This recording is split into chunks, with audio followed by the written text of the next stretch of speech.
कहते हैं कि इंसान की पहचान होती है जी उसके काम से। और आपकी बहन ने वेले बैठ बैठ के बहुत सारा टाइम वेस्ट कर लिया और अब मुझे मज़ीद कोई टाइम वेस्ट नहीं करना। इसके लिए मैंने की अपने आप पर बहुत ज़्यादा मेहनत। आप लोग देख रहे होंगे पिछले कुछ 1 साल से मेरे व्लॉग्स बहुत ज़्यादा डिस्टर्ब हैं, कभी आ रहे हैं कभी नहीं आ रहे, कभी 1-2 व्लॉग आ रहे हैं और उसके बाद नहीं आ रहे। तो उसके पीछे मैं आपको बताती हूँ कि वजह क्या थी। वजह ये थी कि आपकी बहन कर रही थी अपनी सेल्फ़ पर काम और फाइनली अब जाके वो प्रोजेक्ट कंप्लीट हुआ है। तो मैंने सोचा आप सब लोगों के साथ अपने स्ट्रगल जर्नी शेयर करते हैं। यहाँ पर देख लें जी, ये है एक लोकेशन जो हम लोगों ने रेंट आउट की है। अब वक्त है जी इस लोकेशन की काया पलट का। और आपको पता है आपकी बहन जो है ना वो काया पलट में बहुत ही ज़्यादा माहिर है। सबसे पहले तो आप लोग गेस करें कि यहाँ पर क्या बनने जा रहा है। थोड़ी देर में तो वैसे आप लोग को पता ही चल ही जाएगा कि क्या बनने जा रहा है। और यहाँ पर सबसे पहले आप लोकेशन देखें, क्या ही हालत थी। और इसके बाद जो आफ्टर बिफोर आप देखेंगे ना, आप लोग दाद दिए बगैर तो रह ही नहीं सकेंगे, ये मेरी गारंटी है। सबसे पहले मैं ये सोच रही थी कि मुझे यहाँ पर क्या करना चाहिए। कुछ भी करूँ उससे पहले मुझे ये स्टिकर्स वगैरह उतारने थे, ये सारे चार्ट पेपर जो कुछ भी था इन सबको यहाँ से हटाकर अलग करना था। उसके बाद थोड़ा बहुत दिमाग चलता, सफाई होती, फिर समझ में आती कि ओह अच्छा हमने यहाँ पर ऐसे करना है और यहाँ पर वैसे करना है। तो अब हम लोग यहाँ पर ये सारे इसके स्टिकर्स वगैरह उतारते हैं और जो चार्ट पेपर्स वगैरह हैं वो बहुत ज़्यादा मेहनत तलब काम था। ये काम मैंने ऑलमोस्ट 1-1.5 महीना लगा कर ना फिर कंप्लीट किया है। तो आपको सीरीज़ बाय सीरीज़ सारी चीज़ें दिखाती भी जाऊंगी, बताती भी जाऊंगी और प्राइस इन्फॉर्मेशन भी देती जाऊंगी, जिससे अगर आप लोग अपना कोई बिज़नेस सेट करना चाह रहे हैं या कोई छोटा मोटा सेटअप बनाना चाह रहे हैं तो बहुत हेल्प होगी। बहुत सारी ऐसी नई नई चीज़ें थी जो मैंने यहाँ पर आकर सीखी, बहुत सारी अपनी गलतियों से मैंने चीज़ें सीखी, बहुत सारी ऐसी मतलब चीज़ें थी जो मतलब नहीं समझ आने वाली थी, लेकिन कर करके जैसे कैसे हम लोग को समझ आ गई और फिर मैंने अपनी गलतियों को खुद ही सुधारा, खुद ही सही किया। पसीना देखे मेरे हाथों पे, मतलब जब ये काम कर रहे थे ना इतनी गर्मी और इतना पसीना होता था ना, कैसे लगता था मैं खुद पूरी नहा गई हूँ पसीने से। अब तो खैर मौसम काफ़ी चेंज हो गया है, लेकिन जब मैंने ये काम शुरू किया था उफ खुदाया, पूरे ना दिन का होश होता था ना रात का। साथ साथ मेरी जॉब चल रही थी, साथ साथ मेरा ये वाला काम चल रहा था। आगे चलकर आपको बताऊंगी कि जॉब कहाँ और वर्क प्लेस कौन सी थी। तो इतना ज़्यादा हेक्टिक हो जाता था ना ये सब कुछ मेरे लिए कि बस क्या ही बताऊं आप लोगों को। लेकिन मेहनत करनी कभी भी नहीं छोड़नी चाहिए, जो कि मैंने कभी नहीं छोड़ी थी। एक दिन आकर हमने लोकेशन पसंद की और वहाँ की सारी सफाई की। फिर दूसरे दिन मैं ये स्क्रैपर वगैरह मार्केट से लेकर आई थी ताकि ये सारा पेंट वगैरह खुरद सकूँ, कहीं से कुछ उतर सकता है तो उसको उतार के उसके ऊपर कुछ और कर सकूँ। पर यार ये इतना मुश्किल काम था, इतना मुश्किल कि मैं क्या ही बताऊँ आप लोग को। मतलब पूरी मेरी कलाई ना एक दिन सूज गई थी, मेरा पूरा हाथ सूज गया था, ऐसे समझ ही नहीं आ रही थी कि हो क्या रहा है और ऐसे पूरी बाजू में जान ही नहीं थी। पहले मैंने स्क्रैपर से इसको रगड़ने की कोशिश की, ना कोई कलर हटा ना कोई स्टिकर्स उतरे, कुछ भी नहीं हुआ। इतना सा काम हुआ पूरा दिन लगकर। फिर मैंने दूसरे दिन एक बार इसके ऊपर किया।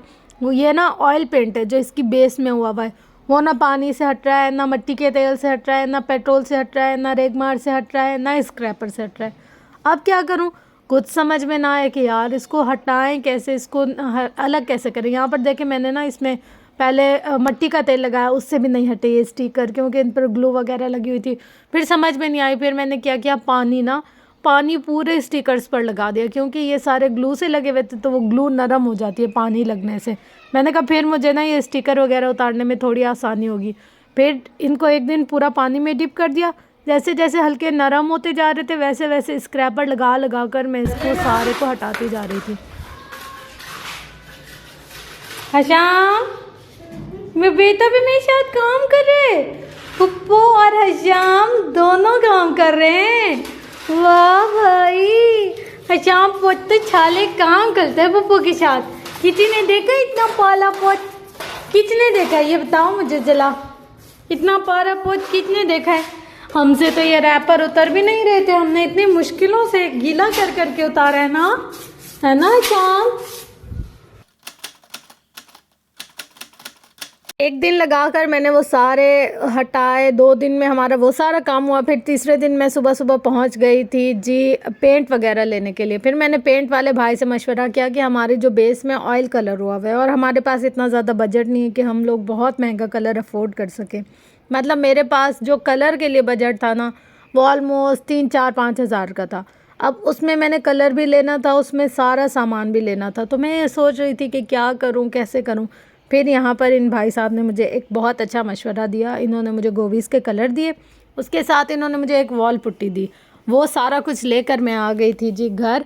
यहाँ पर ये देखिए, ये वाला मैं कलर लेकर आई थी। ये कलर मुझे इतना कोई ख़ास पसंद नहीं आया था, पर ये सबसे सस्ता था ना उनके पास, वो यही एक डब्बा रखा हुआ था। तो फिर मैंने कहा चलो अच्छा, चलो इन रेट में हमें ये मिल रहा है तो बहुत अच्छी बात है।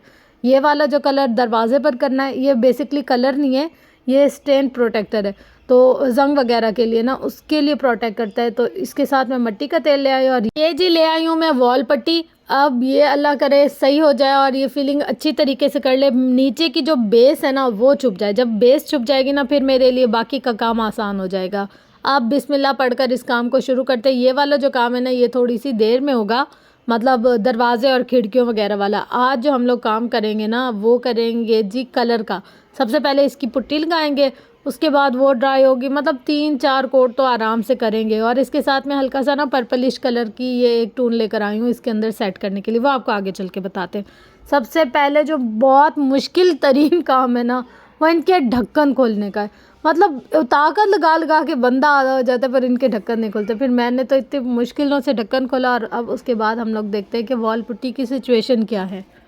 इसका जी जनाब ढक्कन खुल गया आसानी से, और इसके अंदर की ये खुल नहीं रही थी। यहाँ पर आधे टूल्स हैं मेरे पास और आधे घर पे पड़े हुए हैं। एक एक दो दो चीज़ें लेकर आना, फिर यहाँ पर सेट करना, इतना कोई दिक्कत वाला काम था ना। लेकिन हर मुश्किल के साथ आसानी होती है।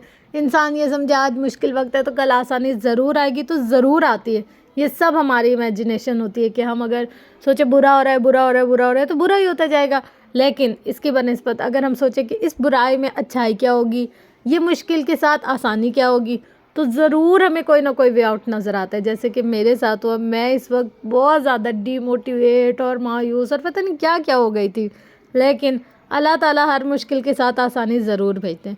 बिस्मिल्लाह पढ़कर हम लोगों ने वॉल पुट्टी लगाना स्टार्ट की। मैं बहुत ज़्यादा थिक लेयर नहीं लगा सकती थी क्योंकि मेरा बजट नहीं था, और मेरे बजट में सिर्फ ये एक बाल्टी आ रही थी, बस मैंने वो ले लिया। अब मुझे सारा इसी के अंदर ही मैनेज करना था।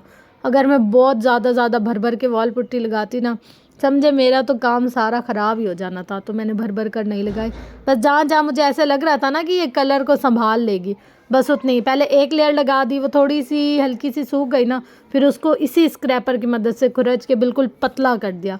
देखिए इस तरीके से करके ना, अब इसके ऊपर जब मैं कलर सेट करूँगी ना, तो मुझे कोई मुश्किल नहीं होगी। मतलब मैं अपने दिमाग में सोच सोच के कर रही थी कि मुझे इस एक बाल्टी के साथ इस पूरे रूम को सेट करना है, तो मुझे इसी तरीके से अपना हाथ चलाना पड़ेगा। ये सारे काम ना मज़दूरों के और कलर पेंट वालों के करने के होते हैं, लेकिन वो हमारे बजट से बहुत बाहर थे, क्योंकि उनकी एक दिन की दिहाड़ी जो होती है ना, वो तकरीबन 1000 से 1500 होती है, और हम इतनी दिहाड़ी अफोर्ड नहीं कर सकते थे। मैंने कहा कि हम ये मेहनत खुद कर लेंगे, वही पैसे से हम अपने काम में और ज़्यादा इन्वेस्टमेंट कर लेंगे, ताकि हमारा काम बहुत अच्छा और ख़ूबसूरत हो जाए। तो मैंने वो वाले जो पैसे बचाए थे, उन्हीं पैसों के साथ समझे मैंने ये वॉल पुट्टी ली, नहीं तो ये हमारे बजट में थी नहीं।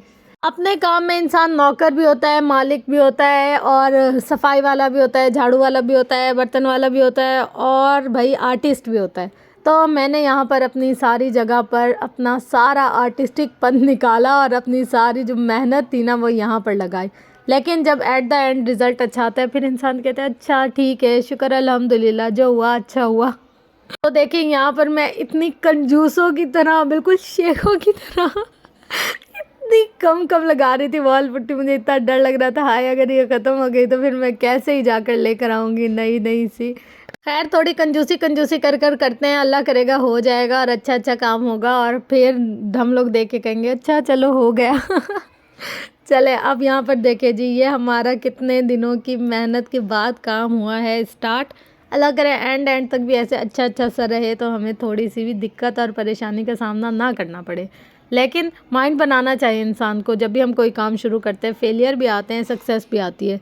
तो देखें यहाँ पर कंजूसी कंजूसी से लगा लगा कर मैंने पूरे रूम में वॉल पट्टी लगा दी, और अब मेरे हाथों की हालत देखे सर, मतलब मेरे हाथ इतने खुरदुरी हो गए ना कि मुझे अपने हाथों में और अपने भाइयों के हाथों में बिल्कुल भी फ़र्क नहीं पता चल रहा था। सारा दिन ब्रश पकड़ पकड़ के, रेगमार पकड़ पकड़ के, खुरचने या स्क्रैपर पकड़ पकड़ के हाथ ऐसे सख्त हो गए थे ना कि किसी का अगर एक चमाट लगा दूँ ना मैं, मेरे हाथ का नील उसके जिस्म पे या जहाँ चमाट लगेगी वहाँ पर फिक्स हो जाएगा, इतने खुरदुरे हाथ हो गए थे।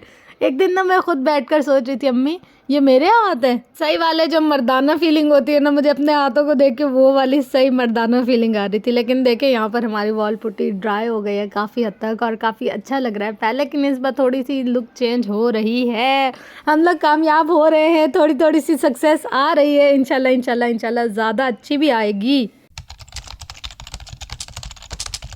अब है जी एक और नया दिन, एक और नई मेहनत। और आज तो मैं सही बाजा बनकर आई थी, मतलब सही है, मैं वेल वगैरह करके और ऐसे बड़े खुले झबले पहन कर, क्योंकि मुझे बहुत सारा काम करना था और यहाँ बाहर से पर्दा होता है तो इसलिए मैं अंदर भी खड़ी हुई थी। बेशक तो मैंने नकाब पूरा वगैरह किया हुआ था और ऐसे फुल खुले वाले ऐसे समझे चादरें वगैरह लपेटी हुई थी कि मुझे ना आज बहुत ज़्यादा काम करना था।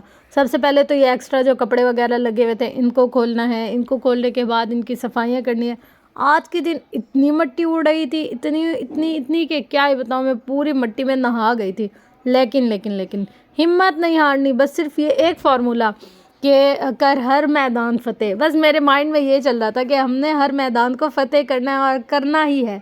बस अब यहाँ पर मैंने ब्रश ले लिए, सारे जाले वाले जो जाली के अंदर है ना उनको हम ब्रश से निकालेंगे और बाकी तो हम लोग किसी और चीज़ से भी साफ़ कर सकते हैं, लेकिन यहाँ अंदर के जाले जो है ना वो हम ब्रश की मदद से साफ़ करेंगे। तो हम लोग यहाँ पर फटाफट से अपना काम स्टार्ट करने लगे थे। हमसे मुराद मैं और मेरा हशाम बेचारा इतनी मेहनत करता है ना, मेरे साथ साथ वो पानी ला रहा होता है ठंडा। फिर आकर जितना मैं काम कर रही हूँ वो कहते हैं हाँ मैं थक गया, मैंने बहुत सारा काम किया आज। अच्छा, अब जो बाकी का है वो आपको बताते हैं नेक्स्ट वीडियो में इंशाल्लाह। तब तक के लिए अपना ख्याल रखिएगा और मुझे दुआ में याद रखिएगा। और मेरे न्यू कारोबार के लिए मुझे आप सब की दुआओं की बहुत बहुत बहुत ज़्यादा ज़रूरत है, क्योंकि आप लोगों की दुआएं मुझे मोटिवेट भी करती हैं और उसके साथ साथ मुझे हिम्मत भी देती हैं।